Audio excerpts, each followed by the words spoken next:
Hey. Hello, everyone. Good afternoon.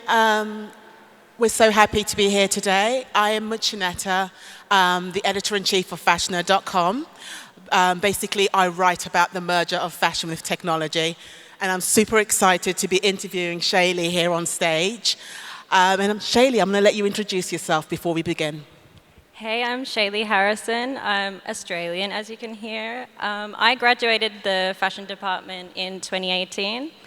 And since I have partnered with Anne Class to form Mutani, which is a digital fashion network that guides designers towards creating digital fashion for use in games and the open metaverse. So it's a whole new venture for us and for me. It's still very early, but we're building up something really special at the moment. So today we're going to talk about digital fashion. And Shaylee's going to be explaining what are NFTs, how can they be something that you can invest in? Do you need to have a technological background in order to take advantage of all this great stuff that's going on in this space? But before we begin, I would like, Shaylee, if you could please let the audience know what exactly are NFTs? I think of it as similar to a barcode. It's something that you can attach to a product. It's just that it makes that the product is an individual item instead of a multiple, which means that you can get a higher value for digital pieces. It's a way of producing a sense of luxury in the digital and the visual space. And that kind of sounds weird when you can right-click and save stuff. But being able to possess pieces of internet and creative history online is very important because it's a space in which we all live, and it's a space which has the highest value at this moment, perhaps even more so than in our real life. But it seems like the fashion industry is super excited about it, and we've known loads of brands that have been investing in it, like Gucci, Burberry, and so forth. How can brands that don't know much about it really get involved? Is there a way that you'd recommend that they can get involved in this space? Well, of course, the larger brands are able to do it because they have large amounts of capital to put into their promotion. And at this moment, they're really treating it as a promotion, but it can be so much more than that. The way that designers or creatives can get involved is, of course, by learning the technology of digital yourself and creating digital content and listing it on these blockchain platforms. But this is also why we started this company, is because I realized that as creative people, we don't want to sit on a computer all day. That sucks. So we create a space where you can come to us with your creative content and we can build that for you. You don't have to know everything. That's not important. You just have to know that in this space you have a lot more creative freedom. You can express things beyond reality. And you can employ the blockchain technology or the NFTs to be able to sell those ideas. You just spoke about your company, which has a really cool name. It's called Mutani. Could you explain how you came up with that name, how you came up with the company? And you also talked about you're launching an NFT coming up soon, the Dematerialized. Can you also touch on that as well? I forgot the first part of the question. I was asking about what kind of inspired you to start Mutani. Yeah, so I mean, mutiny is a mutiny against the exploitation of the fashion industry. So, you know, as designers, we graduate the academy, we've been built up as artists, we have so much creative value that gathers dust and sits in the archive, and it can be used and appreciated and worn. And it's a shame that we then have to go and do 1, maybe 5 internships for free, and then maybe if you're lucky you get employed, and then maybe you're paid a very low wage and have to work 7 days a week. So your creativity is suppressed, and there's kind of no way to have that outlet when you're having these very high production turnovers and I guess a space that really doesn't value human quality of life a lot of the time. So we really see this as a way out of that, a thread, a way that you can build up something on the side that you don't have to have a lot of money to inject into, you don't have to have materials, you just have to have ideas. And so Mutani is really about creating a new channel for creative designers and artists and creators in general that you can capitalize on your actual talent, which is your creativity. You've made an interesting point. I don't know if you guys know, but when it comes to digital fashion in general, a lot of new designers haven't got the budget that is required to create a collection. So a lot of them are creating their collection digitally. What advantages come with that, besides the cost of creating a collection? There's huge advantages, and one of the things that I see in the digital space, in terms of those working with the digital fashion programs, is that it can really be accessed by anyone. And you see a lot of people from parts of Africa, parts of India, really coming up in the space. You're seeing aesthetics that you haven't seen before because they've not had the opportunity to express it in real life. So I think that's something that's really beautiful about the space too, is that you can access all these different cultures, ethnicities, ways of expression that are outside the bounds of your usual London, Paris Fashion Week setting. And I think that's a really nice space to be in. The inclusivity of it is something really valuable. Let's talk about the technology. I don't know if any of you have ever experienced the technology. It's not quite there yet. No. And I always think that you need to look at potential of new technology as opposed to looking at what it's offering today. What are your thoughts on it? I mean, how long do you think the fashion industry has to wait until we get there? Do you have any predictions, any kind of hopes with regards to the technology? I think the industry's been quite slow on it, mainly because a lot of the people working with digital fashion have been very tech-oriented, so the aesthetics up until a certain point were not beautiful. So someone like myself was looking in 2015 at some very shonky-looking aesthetics, going, oh God, no way, I would never attach myself to this kind of thing.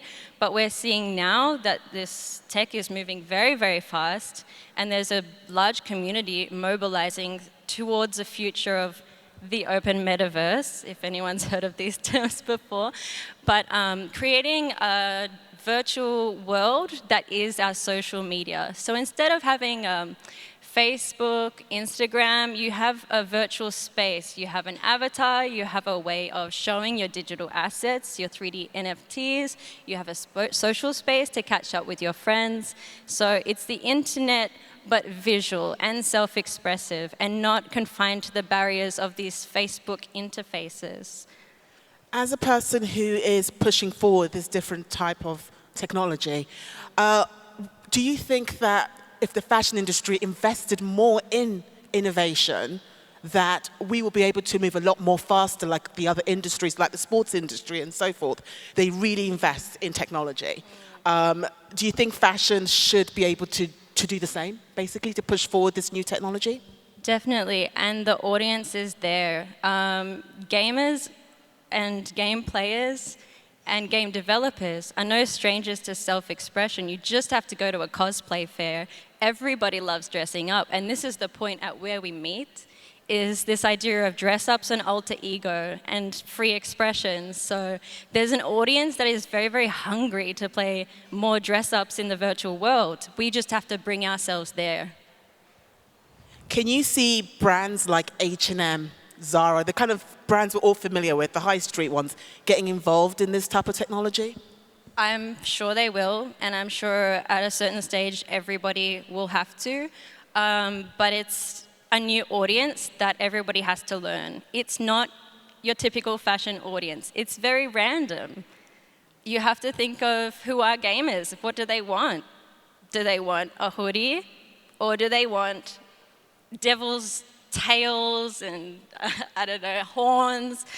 So it's a way that you can add more fun and more playfulness to the fashion aesthetic and bring it kind of to a new place outside the confines of like this commercial atmosphere that we're all used to. So it's a mind switch that has to be made, because you're appealing to a very, very different crowd. At the moment, we're seeing a lot of brands, well, digital brands coming up with these type of products. There's DressX, the Fabricant. There seems to be a bit of a movement. What do you recommend, what brands do you recommend these people kind of go and check out and have a look at? Well, there's definitely a handful of staples within the environment that have been there from the beginning. And it is, of course, the Fabricant. Another one has been Artifact, who are becoming huge right now. As well as there's a few really great marketplaces like the Digital Village are building a whole environment that you can bring your digital fashion into. The Dematerialized is a great digital fashion sales platform. So there's a really great community coming up in this space, and it's really taking off at this point. And everyone's quite involved with each other and close-knit and supportive of all ventures, which is really nice. You mentioned earlier that you don't have to have a tech background in order to take advantage of this technology. Could you advise us how we can go about getting involved? Is it through collaboration? What do we need to do? I think, of course, you can talk to myself, but also there's a lot of wonderful articles and media out there at the moment. It had been quiet for a while, but really the business of fashion has been reporting quite heavily on digital fashion at this moment. There's some great podcasts. You just have to search for it, and you'll find a lot of content right now because there's a lot of hype. So I would start with educating yourself a bit on the space, who's there, what does it look like, what's happening, and then start reaching out because it is, like I said, quite a close-knit community, but everyone's very open to having calls and discussions and finding out more. I've had some great conversations just by reaching out to people on Twitter. I know that Twitter's really not a thing a lot of us do on Instagram. And in fashion, we're very visual people, but I've found that most of this space is on Twitter, and it's nice because you can directly message people and say, hey, what are you doing? I'd love to find out more. Let's chat, which I really appreciate, and that has helped us a lot in this area. Let's talk about sustainability. People seem to be drawn to digital fashion because they think that it's going to be a sustainable option for them. What's your thoughts on that? Sorry. With sustainability. We spoke about it earlier. I think we were having a chat backstage about the role that sustainability plays in digital fashion. And you had quite an interesting view on that, and I would love for you to share that with the audience. Yeah, I love plants. Actually, I was gardening after I finished school. I worked for a private nature reserve for a year because I needed a second. But I really value the plant world. And when we talk about sustainability, it's a term that's being totally flogged. And we see it as this thing about tech and materials and production lines and about choices. But it's also about a way of viewing your environment and viewing everything around you. I treat it in that, for example, we talk about sustainability and we're sitting amongst a lot of plastic plants. So I really think that it has to be coming from your heart, and you spending time in nature and learning more about nature is the best way to get started. And therefore, all your actions after that are intuitive because you have reverence for the world around you. Yeah, because I've spoken to a few people and they've always been like, I want a digital wardrobe because it means I'm not actually buying a physical product, therefore I'm being more sustainable. Do you think we're going to end up being a kind of a community that dresses digitally as opposed to actually buying physical products? No, I still think we need to touch and play dress-ups. And there are definitely people in the digital space who are like, ban Fashion Week, we don't need to wear clothes anymore, which is, it's really not going to be the case. It's more about the way that you express your identity online than it is in life. It's about basically our digital twin, wouldn't you say? Kind of there's our existence physically and then there's our existence digitally. When it comes to, let's say, Gen Z, I mean, I think it's a generational thing sometimes when you think of digital fashion. If you speak to my mother, she'll not be interested at all. But if you speak to my younger sister, she's all about it. Do you think that adoption of this type of technologies is a generational thing? Not necessarily. Actually, it's surprising, but a lot of the higher percentage of gamers are in their 30s and 40s because we were we started with the first PlayStation, so there's whole families that game together. It's really interesting the way that gaming has become a part of a lot of people's lives. And it's not for everyone, that's totally fine. But for me, it's about alter ego and having a space where you can be someone else and experiment with, I guess, make-believe. And I do think that's a very healthy thing.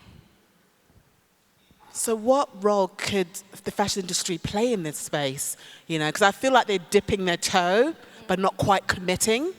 So how can we get them to commit? What is out there for them in order for them to view this as a long-term thing than a trend? Yeah, I think there needs to be conversations with the gamers and with the developers. And like I said, really research the new audience, because the old ways of selling and creating do not apply the same way in this space. So I would just say that there has to be conversations with the actual people who are going to be using and buying the products. So you would agree that the consumer has changed? We are no longer pitching to the same consumer 10 years ago, that the customer is different. I mean, how would you describe this customer now? Very random. I mean, some of them are like 12-year-old kids. And maybe we haven't sold adult fashion to 12-year-old kids in a virtual space before. So, like I said, it's a very different way of thinking.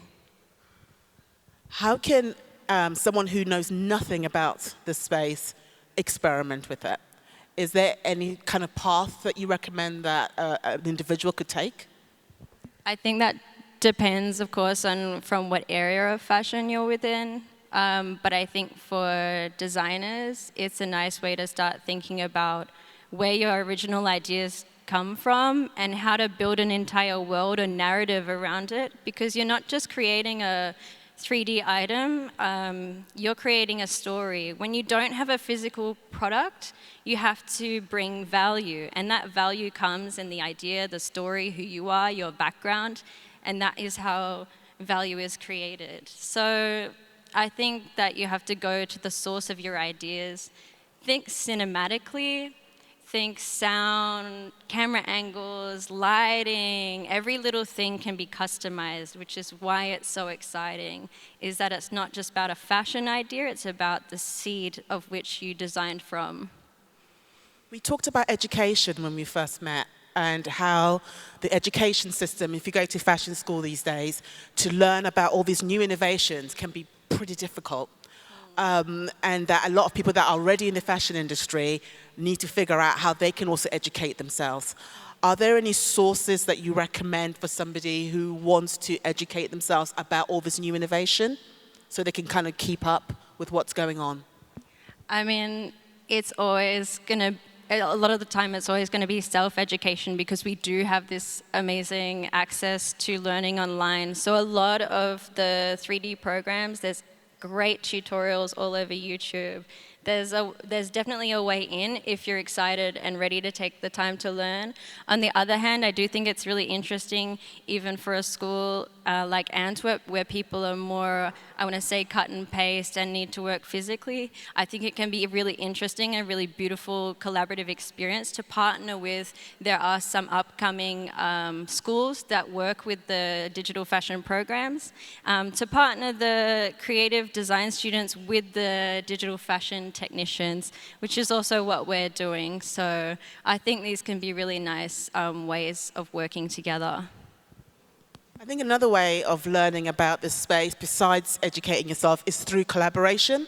If you collaborate with somebody who is an expert, then you can kind of work together to create something. You spoke about a collaboration that you're doing quite recently with the saying it wrong, dematerialized. Yeah, so... Can you explain a little bit about it, please? Yeah, it's very exciting. We're about to do our first digital fashion drop with a blockchain marketplace called the Dematerialized.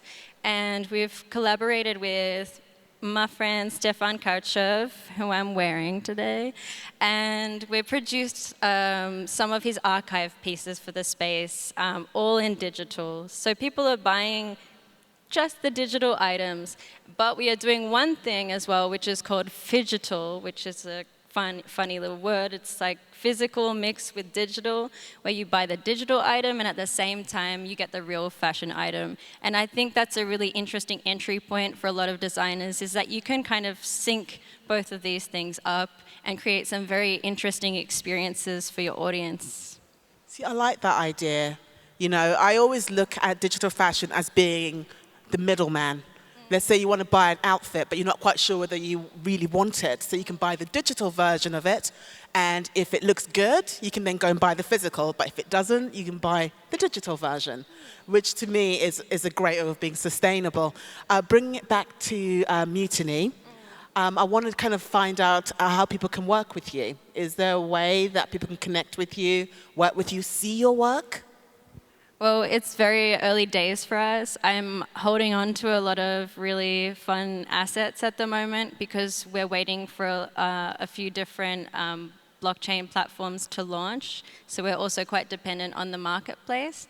But yeah, you can always just get in touch directly because it's very early on for us. And yeah, we're open to new projects.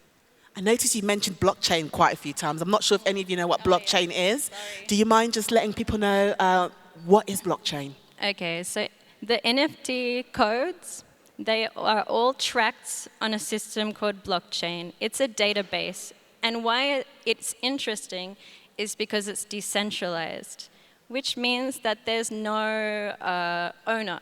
It's automated and computer run. So it's not impacted by human error, unless, of course, it's hacked.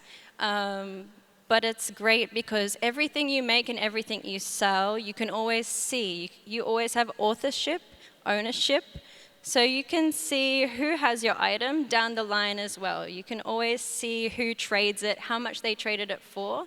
And what's interesting on a lot of these platforms is that they allow for royalties in this trade. So every time someone sells your secondhand garment, you receive a passive income from that for the rest of time because it's computer automated. And that is why it's so very interesting to everyone right now. It's what cryptocurrency runs from, Bitcoin, all of that stuff. It's removing the bank, it's removing the middleman, it's removing the Mark Zuckerberg, and it's giving access to the entire community. What is your key takeaways? What do you want the audience to take away today from the discussion we are having? I think that I know all this tech stuff is super insane, kind of weird. It's a lot of hard concepts to take on sometimes, especially if you're a creative person. But I would say I wouldn't be fearful of it. You don't have to know everything. You don't know everything that's under the hood of your car. You don't know everything that's inside your computer. You don't need to know exactly how it runs. You just need to know how it can benefit you. It's something we have to learn all of a sudden, the same way we learn how to use a mobile phone or we learn how to drive a car. It will become more user-friendly in the future. So I would just say, don't be afraid of it. Don't get spooked when someone says these words, because it will become much more prevalent in our lives in the future. The use of blockchain, the use of NFTs, and the way that we shape our digital identity in a visual way. One question, it might be a controversial one for some. Some people say that NFTs are not environmentally friendly. I mean, what are your thoughts on this? I would say that every early technology is really bad for the environment. You know, early cars, trains, planes, all of it, terrible stuff for the environment. We only figured that out very far down the line that these things were. At least now that there is societal demand for sustainable action. So even though these techs are very new and eating a lot of energy, I do see that it will move there are blockchains moving quite fast to have the sustainable edge. And so long as we are choosing to work with chains that are sustainably focused, then we are endorsing that. Thank you so much, Shaylee. If anyone has any questions, please feel free to approach her. She's quite happy to answer any questions you have. Thank you so much. You've all been a brilliant audience. Thank you. Thanks, everyone.